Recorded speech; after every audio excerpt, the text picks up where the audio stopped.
वक्फ विधेयकावर मोहम्मद अली जिनालाही लाजवेल असं भाजपाकडून लांगबोल चालन. उद्धव ठाकरेंची टीका. तर राहुल गांधींसोबत जाऊन ठाकरेंना जिना दिसतायत.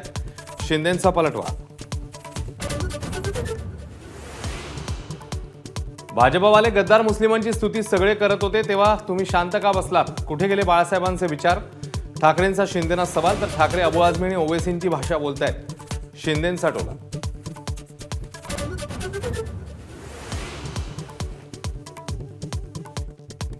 नावाच्या शॉर्ट फॉर्मवरून उद्धव ठाकरे आणि एकनाथ शिंदेमध्ये जुंपली. मला एसएनशी म्हणता तर मग तुम्ही युटी म्हणजे यूज अँड थ्रो आहात का? एकनाथ शिंदेंचं प्रत्युत्तर.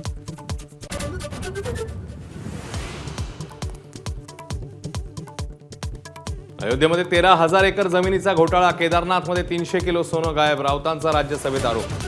हिंदूंच्या जमिनींचं रक्षण करत नाही तर मुस्लिमांच्या जमिनींचं काय करणार?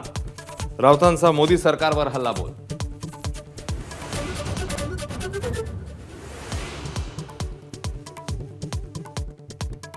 शिर्डी तिरुपती आणि अकाली तख्तवर मुस्लिमांना घेणार का? माजी खासदार इम्तियाज जलील यांचा भाजपला सवाल. वक्फच्या जमिनी बड्या उद्योगपती मित्रांना देण्याचा घाट असल्याचाही आरोप.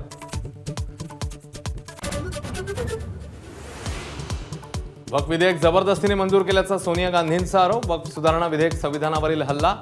काँग्रेस संसदीय पक्षाच्या बैठकीमध्ये टीका.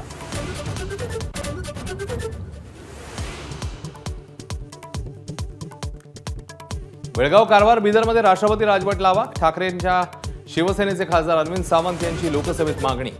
बेळगावात मराठी भाषेसाठी प्रयत्न करणाऱ्यांना तडीपार केलं जाते.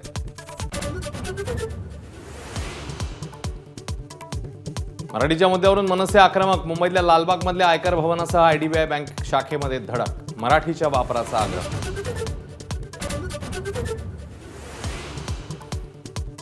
मुंबई पोलिसांच्या गुन्हे शाखेकडनं बिश्नोई गँगच्या 5 जणांना अटक. 7 पिस्तूल आणि 21 काडतुसं जप्त. उद्योगपती आणि अभिनेते निशाण्यावर होते. सूत्रांची माहिती. कुणाल कामराच्या यापुढील शोच्या तिकिटाचं बुकिंग करू नका. शिंदेच्या शिवसेनेचे राहुल कनाल यांचं बुक माय शोला धमकीवजा पत्र.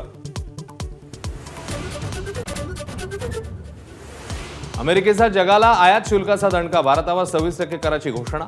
ट्रम्प यांच्या निर्णयानंतर रुपया गडगडला.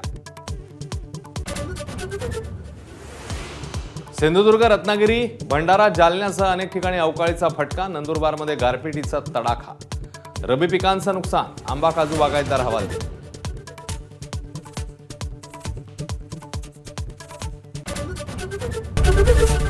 एबीपी माझा, उघडा डोळे बघा नीट.